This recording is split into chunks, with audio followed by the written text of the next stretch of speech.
간밤에 있었던 일들을 키워드와 함께 살펴보는 시간, 애프터마켓 시간입니다. 오늘도 김태수 미국 세무사와 함께합니다. 세무사님 안녕하세요. 네, 안녕하세요. 네, 반갑습니다. 자, 오늘도 키워드 3가지 묶어봤습니다. 첫 번째 키워드부터 확인해 보도록 하겠습니다. 첫 번째 키워드는 제가 오프닝에서 얘기를 좀 풀었던 파워레이장 얘기가 나올 것 같네요. 인기 없는 대책이다. 언포퓰러 이런 식으로 내용이 써 있더라고요. 세무사님은 어떻게 보셨습니까?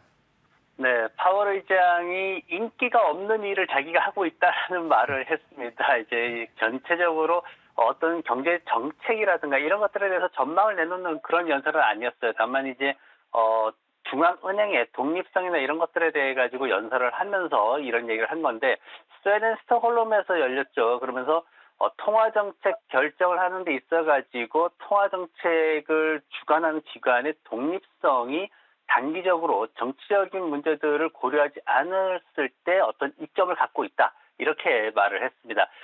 지금 인플레이션에 대해 가지고는 안정적인 인플레이션을 유지하는 게 건전한 경제 기초다라고 다시 확인을 했고요. 그러면서 인플레이션이 높을 때 가격 안정을 회복을 하려면은 경제를 둔화시키기 위해서 금리를 인상하는 이런 조치가 필요할 수밖에 없다. 시장에는 이게 인기가 없다. 이제 이렇게 표현이 된 건데, 연준 의장이 어쨌든 그 인플레이션을 낮추는 이런 고통스러운 과정들이 계속 될 것이다라는 걸 이제 반복적으로 경고를 하고 있는 거고요. 그리고 금리 인하에 대한 어떤 그런 기대치나 이런 것들이 또 다시 또 소멸되는 이런 상황들로 진행이 됐습니다. 금리를 꾸준히 인상하고 높은 수준으로 유지할 것이라는 그런 주장을 계속 이어가는 모습이었습니다. 여기에 이제 미셸 버만 총재가 이제 플로리다 은행협회 회의에 나와가지고 한 얘기가 뭐냐면은, 계속해서 경제 지표들을 좀 개선시키기 위해 가지고 인플레이션과 싸우기 위해서 할 일이 더 많이 남아있다. 이제 이렇게 주장을 했거든요. 그러면서 금리를 계속 인상시켜 가지고 연준이 원하는 2%대의 인플레이션에 도달하도록 만들겠다. 이제 이렇게 얘기를 하면서 추가적인 조치를 취하기로 연준 내부에서 약속을 했다. 이렇게 발언을 해가지고 시장에서는 이런 부분들에 대해 가지고 또 앞으로의 금리가 또 어떻게 올라가나 하는 우려 섞인 목소리가 나오기도 했습니다. 어쨌든 지금 FOMC가 2월 1일로 예정이 돼 있죠. 발표를 하는데, 그때까지 이제 어쨌든 고금리 정책을 계속해서 유지할 것이라고 확인을 하는 수준이었고, 그리고 이제 목요일 날 인플레이션 지표가 발표가 되는데, 인플레이션 지표가 정체되거나 조금 올라갈 것으로 또 그렇게 예상이 되고 있어가지고 시장에서는 이런 불안감들이 좀 생기는 모습이었습니다. 알겠습니다. 올해 들어와서는 이제 확실히 좀 연준이 키를 쥐고 있다라는 생각이 많이 드는데요. 이제 FOMC 말씀해 주신 대로 정말 얼마 안 남았습니다. 투자자들이 집중해야 될 포인트가 있을까요? 네, 오늘로 해가지고 이제 FOMC에 대한 기대치는 이제 거의 소멸했다라고 보여지는 게 맞고, 시장에서 예상하듯이 0.5% 수준으로 이제 또 금리가 올라가겠다 이렇게 그냥 포기하는 듯한 그런 모습들이 많습니다. 근데 이제 다가오는 게 이제 실적 시즌이기 때문에 이 실적에 대해 가지고 우리가 좀 주목을 계속해서 해야 될 것 같습니다. 이제 곧 이번 주 금요일 해가지고 대형 은행들 지금 실적 발표를 앞두고 있는데, 은행주들 실적 굉장히 안 좋을 거다라고 예상돼 있죠. 다만 이제 유나이티드 헬스라든가 뭐 델타 항공이라든가 이런 회사들이 좀 어느 정도 심리를 좀 거들어 줄지 이런 부분에 대해 좀 관심이 있는 상황이고, 지금 전체적으로 팩셋에 따르면 S&P 500 기업들이 2020년도 3분기 이후에 처음으로 마이너스 수익을 보고할 수도 있다. 마이너스 4.1% 감소할 것이다. 이렇게 지금 예상치를 냈습니다. 지난 3분기 실적 발표한 이후에 계속해서 4분기 실적 전망치를 낮춰가고 있는 그런 상황들이고, 이게 아직까지도 충분히 줄어들지 않았다라고 하는 전략가들이 있어요. 지금 밀러 타박의 맨 말리라는 이제 수석 전략가가 있는데, 이분이 나와가지고 했던 얘기가 뭐냐면은 좀 더 현실적으로 생각을 해야 된다라고 이분이 주장을 했습니다. 뭐냐면 금리를 인상을 하고 있는 그런 상황이고, 이미 그것이 경제에 영향을 미치고 있다. 그리고 이것은 결국은 기업 수익을 줄일 수밖에 없는 과정으로 진행이 된다. 그것에 대해서 현실적으로 깨달아야 된다. 이제 이런 얘기를 한 거고요. 그러면서 전반적으로 이제 어쨌든 뭐 소비자와 기업 지출 이런 것들이 이미 둔화가 되고 있고 경제 지표들이 나빠지고 있는 상황이기 때문에 그런 것들은 어쩔 수 없이 올 수밖에 없다. 이렇게 주장을 했습니다. 섹터별로 이제 팩트셋에서 살펴본 바는 지금 섹터별로 보면은 에너지하고 유틸리티 쪽은 그나마 2% 정도로 버틸 것이다라고 예상을 하고 있는데, 지금 다른 업종들은 모두 크게 떨어지는 모습이고, 특히 IT 쪽의 대기업들, 정보기술 쪽 대기업들이 수익 하락이 두드러질 것으로 그렇게 전망을 하고 있습니다. 그리고 재료 섹터가 이제 마이너스 18%나 가장 크게 떨어질 것으로 전망이 되고 있고, 문제는 지금 전체적으로 이런 것들이 주가에 얼마나 영향을 미칠 것이냐, 이제 이런 것들에 대해 가지고 제대로 얼마나 이해를 하느냐, 이런 부분들인데, 지금 도이치뱅크에서 나온 얘기는 뭐냐면은 더 떨어져야 된다. 이게 실적 발표가 시작되기 전에 기대치, 추정치들이 더 떨어져야 된다. 그래야지만 이 시장이 추정치가 낮은 상황에서 기업들이 어느 정도 추정치를 맞춰주면은 주가가 다시 상승을 기대를 할 수 있다. 이제 이렇게 주장을 하고 있어가지고 시장에서 얼마만큼 기업별로 해서 종목별로 해서 얼마만큼 기대치가 낮춰지는지 여부가 오히려 시장에서는 긍정적인 것으로 그렇게 해석이 되는 그런 상황으로 진행이 되고 있습니다. 네, 맞습니다. FOMC는 말씀해 주신 대로 1월 31일에 시작해서 2월 1일에 발표가 되고요. 그 전에 우리는 4분기 실적 시즌을 지나가야 합니다. 그렇기 때문에 실적에 조금 더 포커스를 맞추라는 전략 정리해 주셨는데요. 이와 관련해서 최근 들어서 실적과 주가가 동시에 오르고 있었던 종목 이야기 한번 해보려고 합니다. 두 번째 키워드는 실적 그리고 또 밸류에이션입니다. 어닝 시즌과 밸류에이션으로 제가 한번 잡아봤는데요. 보잉 얘기를 좀 해보려고 합니다. 말씀드렸던 바와 같이 최근에 수주도 계속 늘어나고 있었고요. 그리고 또 주가도 보시다시피 저점 대비해서 어느새 50% 이상 올라오면서 많은 투자은행들의 원픽이 됐던 그 종목인데요. 악재가 등장했습니다. 모건 스탠리에서 투자 의견을 하향한 그런 결과가 나왔죠. 그 이유는 간단합니다. 이 정도면 더 이상 주가가 올라가기 쉽지 않을 것이다. 충분히 모든 호재들을 반영했다라고 보는 모건 스탠리의 관점이었는데요. 그러니까 지금 뭐 실적도 좋고 주가도 좋아 보이고 사실 시장에서 가장 매력적으로 느꼈던 포인트 하나를 꼽자면 밸류에이션이었는데 그 밸류에이션이 어느 정도 회복된 종목들에 대해서는 이제 4분기 실적 시즌을 앞두고 이 정도면은 덜 가지 않을까, 이 정도면은 빠지지 않을까라는 걱정을 하게 되는 그런 시장인 것 같습니다. 세무사님, 4분기 어닝 시즌 모두가 안 좋을 거라고 예상하기 때문에 이렇게 조금 먼저 움직인 종목들에 대해서는 약간은 좀 부담감이 느껴지는데요. 어떤 전략이 필요할까요? 네, 보잉에 대해서는 우리가 지난해 여름까지도 굉장히 여러 번 다뤘던 종목인데 제가 계속해서 안 좋다고 했던 종목 중에 하나입니다. 그 이후에 이제 지난 하반기에 주가가 이제 반등을 시작하는 그런 모습을 보였는데 120달러까지 떨어지면서 다시 반등하는 그런 모습을 보였습니다. 지난밤에 나왔던 얘기는 뭐냐면은 비중 확대해서 이제 동일 비중 수준으로 이제 그 하향 조정된 이런 의견이 나왔죠. 그런데 이 애널리스트가 목표 주가는 213달러에서 220달러로 상향 조정을 시켰습니다. 그러니까 목표 주가는 올려놓고 의견은 다운그레이드 시켜버리는 이런 모습이 나왔습니다. 그래서 시장에서 지금 이 보고서에 대해서 보는 거는 여기에서 좀 더 떨어지면 사야겠네라는 관점에서 좀 더 긍정적으로 지금 보고 있는 그런 분위기가 좀 형성이 됐습니다. 그런데 이제 문제가 뭐냐면은 사실 지금까지 이제 실적에 대한 부분이 없는 기간 동안은 주가가 잘 상승을 했어요. 재무제표 보면은 지금 현재 이 회사의 실적은 정말 최악이다라고 해도 여전히 최악이다라고 해도 과언이 아닐 정도로 그렇게 진행이 되고 있습니다. 2019년도 최고치 실적을 아직까지도 회복을 못했고 그리고 2020년도 최악의 상황에서 벗어나지도 못하고 있는 그런 상황을 보이고 있고 여전히 적자가 지속되고 있는 그것도 크게 지속되고 있는 그런 상황입니다. 밸류에이션에 대해서는 상당한 부담이 되고 있고 이제 실적 시즌 다가오니까 밸류에이션 부담되니까 이 정도면 됐어 여기서 잠깐 멈춰야지 하는 그런 분위기가 좀 형성되고 있는데 대형주들 보실 때 제가 지난주 하반기부터 말씀드린 게 뭐냐면 펀더멘탈 가지고 얘기하기 어려울 때 차트 보라고 말씀드렸어요. 왜냐하면은 주가라는 거는 바로 가치가 결정되는 데 있어가지고 펀더멘탈하고 하나 더 수급에 의해서 결정이 되기 때문에 그런데 대형주들 차트 보시면 이 회사 같은 경우에도 차트로 보시면은 지금 4개월 연속해서 계속해서 상승세 이어가고 있죠. 2019년도에 최고가 이후에 73%나 하락을 했다가 다시 최근에 66%나 반등을 했습니다. 그래서 차트 보시면은 되돌림 비율이 지금 225달러에 형성이 돼 있거든요. 한 38% 정도까지는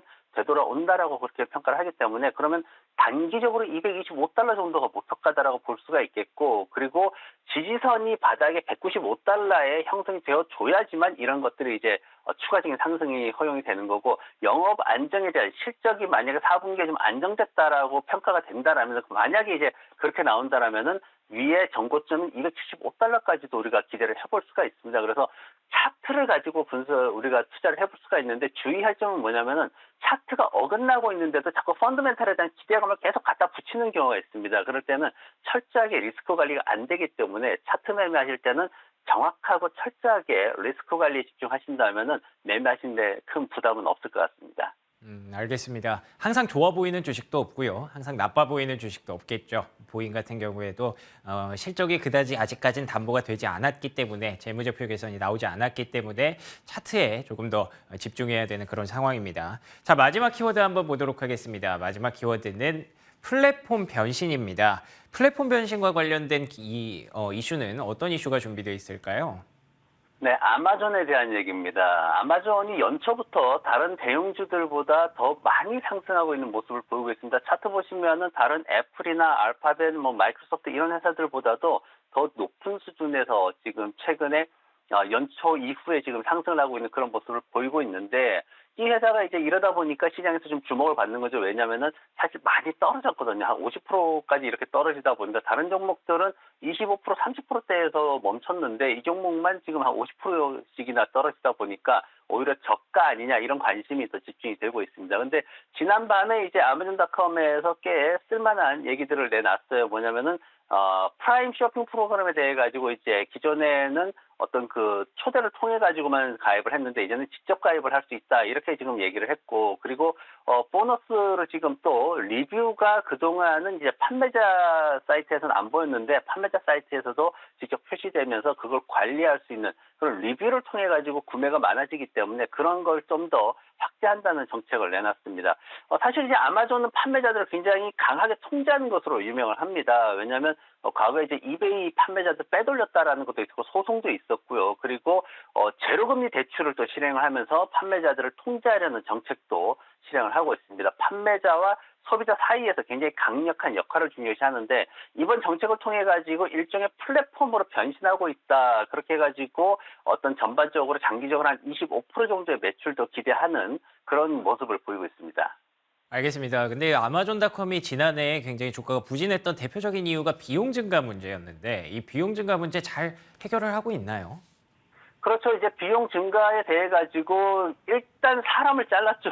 해고를 했습니다. 그러면서 비용 줄이는 노력도 하고 있고 사실 작년에는 이제 달러 급등하는 그런 강달러 문제도 좀 있었는데 그 달러라든가 아니면은 에너지 이제 유가 상승하는 문제도 좀 있었어요. 그런데 그런 부분들이 조금씩 안정은 조금씩은 되어가고 있습니다. 그래가지고 이런 것들이 약간의 어떤 성장 모멘텀이 되어줄 것이다. 뭐 이렇게 얘기는 하고 있는데 근데 어떤 플랫폼으로서 이제 변신하는 이런 과정들이 그다지 큰 이슈가 되지 못하는 게 전체적인 미국의 온라인 쇼핑 트렌드 자체가 이미 2020년도 기준으로 해서 플랫폼 쪽으로 진행이 되었기 때문에 이게 지금 상황은 어떤 뒷북치는 상황이다 이렇게 또 인식이 되고 있습니다. 그래서 특히 지금 비교되는 기업이 제가 이제 과거부터 계속 비교를 하고 있는 기업이 뭐냐면 아마존보다는 제가 에트시 쪽을 더 봐야지만 미국의 쇼핑 트렌드를 볼 수 있다. 그리고 주가 투자를 했을 때 수익을 낼 수 있다 이런 말씀을 드리는데 에트시 같은 경우에 지금 지난해 하반기부터 해서 한 70% 정도 이상 올랐거든요. 근데 아마존은 아직 마이너스 17% 정도 지금 머물고 있는 상황인데 에트시 같은 경우는 이미 2020년도 기준으로 해가지고 플랫폼 사업을 하면서 전문가들의 제작품하고 소비자하고 연결하면서 엄청나게 성장을 이뤘습니다. 그래서 이런 부분들 통해 가지고 봤을 때 어떤 유통 쪽이라든가 이런 온라인 쇼핑 관련해 가지고 투자를 하신다라면은 트렌드를 주도하는 종목을 찾아내는 게 수익을 올리는 데 더 크게 도움이 될 것으로 보여집니다. 알겠습니다. 트렌드를 주도하는 종목을 찾아야 된다. 올해 앞으로 중요한 포인트가 될 것 같습니다. 그럼 여기까지 김태수 미국 세무사와 애프터마켓 시간 함께 해봤습니다. 세무사님 오늘도 말씀 고맙습니다. 네, 고맙습니다.